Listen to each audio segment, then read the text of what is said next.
د جمعې مبارکه ورځ ده او کوشش به دا وي چې مونځ په خپل مقرره وخت باندې ودرېږي. ما چې ستاسو مخکې کوم آیت مبارکه اولنې هغه تلاوت کو، په هغې کې الله تبارک وتعالی د رمضان المبارک د فرضیت ذکر کوي او الله تبارک وتعالی ورسره د رمضان المبارک غرض او مقصد هغه ذکر کوي. الله تعالی فرمایي چې اے مؤمنانو، په تاسو باندې د رمضان المبارک روژې هغه فرض کړی شوي دي لکه څنګه چې مخکینو امتونو باندې دا روژې هغه فرض کړی شوی وي، او د دې غرض دا دی چې لعلکم تتقون، چې تاسو کې تقوا او پرهیزګاري هغه پیدا شي. دا د روژې غرض او مقصد دی چې انسان کې تقوا او پرهیزګاري روژه هغه پیدا کوي. اصل کې د هر عبادت خپل یو غرض او مقصدی، لکه حج بیت الله دی نو د هغې غرض دا دی چې انسان د خپل جان او مال هغه خرج کړي، د الله تعالی د کور دیدار دی وکړي، زیارت دی وکړي، چې حرمینو شریفینو سره محبت هغه پیدا شي. د مونځ مقصد هغه دا دی چې دا الله ته د قرب یو انتهایی بهترینه ذریعه ده. د زکات مقصد دا دی چې د انسان د زړه نه د مال محبت هغه کم شي. دغه شانتې د جهاد فی سبیل الله مقصد هغه دا دی چې انسان د الله په دین باندې هرې قربانۍ ورکولو ته تیار شي. تر دې که د پکې سرم سي نو دی په هغې باندې هم پروا نه لري. د روژې مقصد هغه څه شی دی؟ د روژې مقصد دا دی چې د انسان د نفس هغه زور مات شي، او دا ډېره اهمه خبره ده. کله چې د انسان د نفس زور او طاقت هغه مات شي او په د انسان باندې د نفس زورور نه وي، نو بیا به د زړه زورور وي، بیا به د په بدن باندې د قلب د زړه حکومت کوي، او په کوم بدن باندې چې د زړه حکومت رالو هغه بدن به کامیابي. ځکه چې د زړه تعلق او د زړه اطمینان او د زړه آرام دا د الله تعالی د محبت نه بغیر راضي نه، نو زړه به خامخا دی د الله تعالی محبت ته مجبوره کوي چې د نفس طاقت ورسره کمزورې وي، او که د نفس طاقت ورسره مضبوطي نو بیا به د نفس غالب کېږي او زړه به مغلوب وي. نو محبت خو به کوي، خو به مجازي وي، به عشق حقیقي وي. د دنیا په رنګونو باندې به دی عاشق کېږي، د دنیا به څومره هغه غیر الله والا خلق دی او د دنیا څومره لیلاګانې وغیره دي، په هغې باندې به دی عاشق کېږي. ځکه د نفس غالب دی، خواهشات دي، او چې نفس مغلوبي او د زړه حکومتي، بیا به صرف د الله تبارک وتعالی محبت په دې زړه کې راځي. او چې کله د الله محبت په زړه کې راغلو نو بیا به په خپله باندې تقوا او پرهیزګاري هغه حاصلېږي. ځکه تقوا او پرهیزګاري هغه درې درجې دي. یو تقوا هغه د عام تقوا ده چې انسان عام متقي شي، هغه دا دی چې انسان ځان د شرک نه وساتي، د الله تعالی سره څوک شریک هغه نه جوړوي، دې ته عامه تقوا ویل کېږي. دویمه تقوا هغه د دې نه خاص ده، هغه دا چې الله سره خو شرک هم نه جوړوي، شریک هم الله سره نه جوړوي، خو لیکن جایز او ناجایز ګوري چې دا کار جایز دی او که دا ناجایز دی. هر کار کې دا ګوري چې دا زه کومه چې دا جایز دی او که ناجایز دی. اسنه په ناجایزو کې اخته شم، اسنه په حرامو کې اخته شم، اسنه په مکروه کې اخته شم، اسنه د الله تعالی د یو حکم مخالفت کې اخته شم. دا تقوا د خواص ده او دا خاص تقوا ده. دریم قسم تقوا د دین بیا خاص ده. هغه دا چې انسان 24 غنټې د الله تبارک وتعالى بیات کې داسې مشغول شي چې ما سوى الله ته نه هیر شي، د الله نه علاوه هر څه ته نه هیر بس دیوی او الله وي. کله تلاوت کوي، کله ذکر کوي، کله نفل کوي، کله یو کار کله بل کار، یعنی هر وخت د الله د ذات سره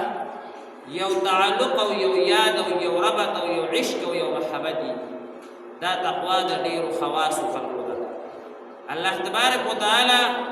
دا روجا دې د لپاره فرض کړی دا چې هر انسان کې سنه درجه کې تقوا پیدا شي، سنه درجه کې تقوا هغه پیدا شي. یو انسان عام متقی دی چې هغه د خاص درجه ته ورواوړي، چې جایز او ناجایز هغه تمیز شروع دي. د شرک نه ځان بچ کړي چې د جایز او د ناجایز تمیز هغه شروع دي، چې دا جایز دي او دا ناجایز دي، دا حرام دي او دا واجب دي،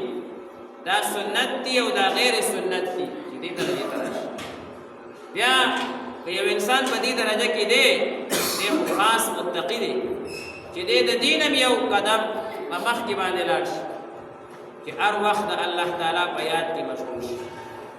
هر وخت د الله تعالی په ذکر او تلاوت او نوافل، چې یو وخت په د باندې داسې نه راځي چې دی د الله د یاد نه غافل پاتې شي. دا رجاء الله تبارک وتعالى دا هر چا دپاره باقاعده د تقوا یو ذریعه او یو تقوا یو سبب ګرځولی دی. مولانا شیخ ذکریا صاحب رحمت الله علیه لیکلی دي چې دا د روجې اوله عشره دا رحمت دی، دویم مغفرت دی، او دریم د جهنم نه خلاصي د عتق من النار. نو هغوی وایي یو انسان چې ګناهونو کې اخته وي نو هغه ته اول رحمت متوجه شي نو دی صفا کي، بیا مغفرت متوجه شي نو بیا وبخي وی بخي، نو بیا عتق من النار په آخري عشره کې ورته متوجه شي نو کچرې لږ وخت دپاره جهنم ته تلل وي نو د هغې نه یې الله وساتي او ډایرکټ جنت ته داخل کړي. دا درې درجې الله ځکه مقرر کړي دي چې اول رحمت دی، که یو انسان ګناهګار دی نو د اوله عشره کې ورته دا رحمت متوجه دی، دی صفا کوي. یو کپړه سړی تر هغې پورې نه استعمالوي تر څو پورې صفا کړي دی، نو اول یې صفا کړي په دې لسو ورځو، بیا په دې دویمو لسو ورځو کې الله د ده بخښنه کوي. بخښنه معنا دا چې یو کپړه خو صفا کړي بعضې زنانه، خو هغه د بعضې سړي طبیعت ته برابر نه وي، صفا هم شوه خو دا زه نه اچوم، دا مې خوښه ده یاره بله اچوم. دې لسو کې دا صفا شوه، دې لسو کې نوره چې کوم دی قابله د استعمال شوه، او په آخري لسو کې بیا د ده خوښ هم شوه، دا د الله خوښ بنده شي. په آخري لسو کې د الله تعالی داسې خوښ بنده شي چې الله تبارک وتعالی بغیر د حساب نه بیا دې جنت ته داخل. دا خو عام شو. شیخ ذکریا صاحب رحمت الله علیه وایي که یو انسان داسې راغلی چې اول نه الله بخښلی راغلی، الله داسې مهرباني ورسره کړي، نو بعد هغه باندې خو د اول نه بیا چې کوم دی نو مغفرت هم شروع شو او عتق من النار د اول نه شروع شو. رمضان شروع شو نو په هغه باندې د رحمتونو د مغفرتونو د عتق من النار باران شروع شو. نو رمضان دا د هر چا دپاره باقاعده یو د اوچتوالي د مقاماتو ذریعه او سبب دی. د رمضان معنا هم دا ده، خوا به د روژې په ګرمۍ کې او عربو کې خو ګرمي، عربو کې خو اکثر اوقاتو کې هغه چې کوم دی نو ګرمي وي. نو رمضان دې ته ویلی کېږي چې یو شی بدبوداره وي او هغه سخت ګرم ورته کېږي، یا ګندګي دې نه ختمي، ګندګي دې نه ختمي. بعضې څیز بوی کوي که نه دي، خلک یې ورته کېږي هغه بوی دې نه نور ختم، لوند وي هغه چې کوم دی نو بوی کوي، یا یو داسې سبل دا پکې راغلی نو د انور سره هغه بدبویي ختمه کړي، انور یې هغه ګرمي وسوځوي. نو دا رمضان المبارک ته رمضان دې وجې نه ویلی کېږي چې دا به ګرمۍ کې راتلو او د ګناهونو هغه بدګویي به د خلکو نه ووینځله د ګناهونو هغه بدګویي ګندګي به د خلکو نه ووینځله نو دې وجې نه به رمضان ته رمضان وي اوس هم د رمضان دا اثر دی رمضان که هر موسم کې راشي او هر وخت کې راشي او انسان په دې نیت باندې ونیسي چې دا الله تعالی ماته د تقوا او پرهیزګارۍ یو کورس راستولی په دې سره به زه تقوا او پرهیزګاري حاصلوم الله به ما تقوادار کوي ان شاء الله تعالی دته به تقوا ملاویږي دته به پرهیزګاري ملاویږي او خلک وایي که نه دا تقوا او پرهیزګاري ټولې ګران کار دی نه مولانا اشرف علي تانوي رحمت الله علیه لیکلي تقوا او پرهیزګاري ګران شی نه دی چې تقوا او د پرهیزګارۍ مثال هغه داسې دی لکه انسان چې اودس سره اندام کوي اودس انسانو کې که نه مات شي بیا وکړي یو ځای کې ته خطا شوې او توبه دې ویسته ته متقي که د توبې توفیق نه ملاویږي نو دغه ټایم کې انسان ویلېږي چې یاره ته تقوادار دی چې د انسان ته بار بار د توبې توفیق ملاویږي نو دا د نښه ده چې دی متقي دی الله ته توجه ده اوس ته هغه ویلي چې د تقوا یو درجه ده چې هر وخت الله ته متوجه وي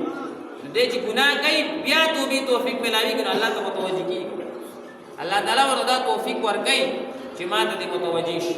الله تعالی د رمضان دې دپاره راستولی دی لعلکم تتقون یو معنی مفسرین حضرات دا کوي دې دپاره مې دا رمضان الله وی راستولی چې ما ته متوجه شي دې رمضان کې تاسو ګورئ زموږ غوندې ګناهګار او نافرمان هغه الله ته متوجه دا الله ذکر کوي تلاوت کوي بیا نیکان خلک خو به خود الله ته متوجه بیا هر کس ګوره نو الله ته متوجه هر کس کې خامخا څه درجه کې تقوا پرهیزګاري راغلي دا ولې د نفس زور ماتېږي د انسان د نفس زور چې کله ماتېږي زړه به غالب کېږي او چې زړه غالب شو په دې کې به خپله تقوا راځي په دې کې به خپله تلاوت سره مینه پیدا کېږي په ذکر سره به مینه پیدا کېږي او بل آیت مبارکه کې الله تعالی فرمایي کله چې الله د دې رمضان ذکر کوي که نه نو اول کې هم د رمضان ذکر دی اخر کې هم د رمضان ذکر دی په دې میاشت کې الله تعالی د دعا ذکر کوي وَإِذَا سَأَلَكَ عِبَادِي عَنِّي فَإِنِّي قَرِيبٌ الله سوي اے نبی علیہ السلام کته نه زما دا امتیان ته پوښتنه کی دا بندگان ته پوښتنه کی چې الله چرته دی وته زه قریب نو سمنا قریبي اجيب دعوت الداعي بس ما ته आवाज کو دستا خبره قبول نو مفسرین حضرات فرمایي چې اول الله د رمضان ذکر او اخر کې د رمضان ذکر دی میس کې د دعا ذکر دی نو معنا دا چې د رمضان کې معنا ډېرې دعاګانې وغواړه اسیم زتا ته قریب خو د رمضان کې درته ډېر قریب ځکه تا نفس پرېښی دا روژه دا چې کوم دی نو د الله دپاره الصوم لي حدیث مبارک دی الله تعالی فرمایي دا روژه زما دپاره ولې ده دا ځکه د الله دپاره ده چې اوس د مسلمانانو لګیا دی روژه ده د چا د یارې دی نیولې ده د الله د یارې د وجې نه نیولې اوس که مثال په طور باندې یو کس کور کې پټ خوراک کړي چاته څه پته لري هېڅ پته لري دا ښځې نه هم روژه پټېدی شي روژه خو د خپلې ښځې نه هم پټېدی شي روژه خو داسې عبادت دی دا صرف د الله دپاره دی کې ریاکاري وایي ځکه راځي نه دا د ښځې نه هم انسان پټولی شي لکه مثال په طور باندې سړی د پېشماني وکړي او بیا د لیټرین ته خوار څوک هلته دوی اوبه څښي هېڅ پته ورته بار خوار څوک راوړي بار دی چې کوم دی نو پټ خوراک ځان سره اخلي نه الله وایي الصوم لي دا زما دپاره ده دا خوله بنده کړې زما دپاره یې دا خوله بنده کړې دې وجې نه په روژه کې ریاکاري هغه نه راځي یو بزرګ باره کې بله ورځ ما پړاو کا چې هغه 20 کاله نفلي روژې نیولې ښځې ته یې پته نه وه 20 کاله نفلي روژې نیولې ښځې ته پته نه وه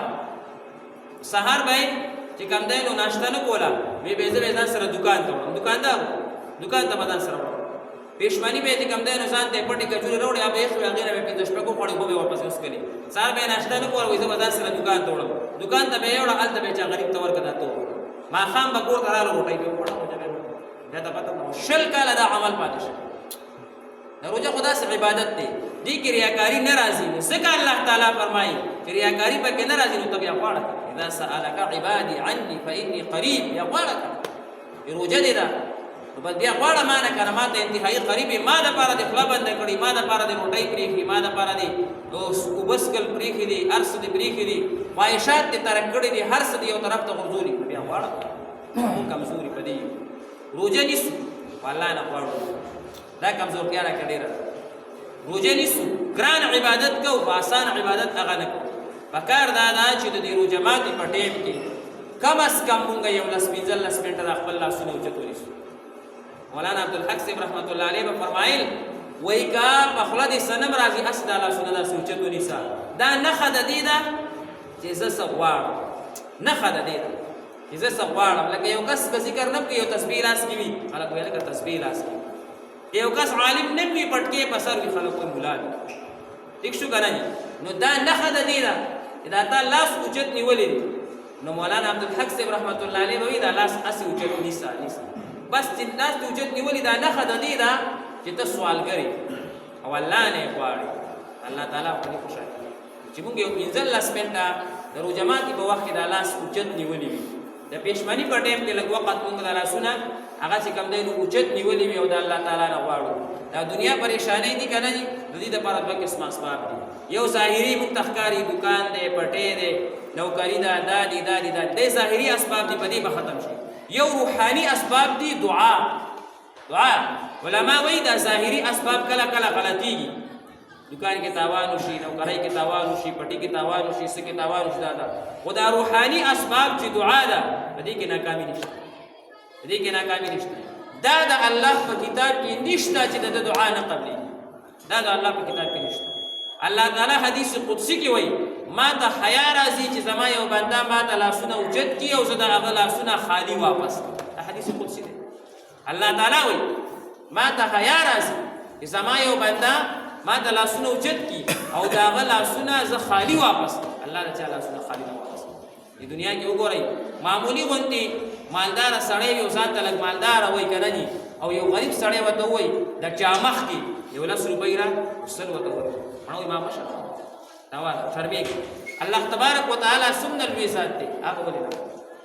هغه ولې پریشاني نه ختم وکاش چې موږ غوښتونکي جوړ شو د الله د ذات نه غوښتونکي پکار ده چې موږ جوړ شو د روزه ماتي په ټیم کې د پېشمني په ټیم کې خاص یعنې رمضان کې خو ټوله ورځ او شپه د الله تعالی طرف نه رحمتونه مغفرتونه ورېږي خو دا دوه اوقات خاص کر هغه ونیسو نور عام الله تعالی یادو الله دې موږ عمل توفیق نصیب وکړي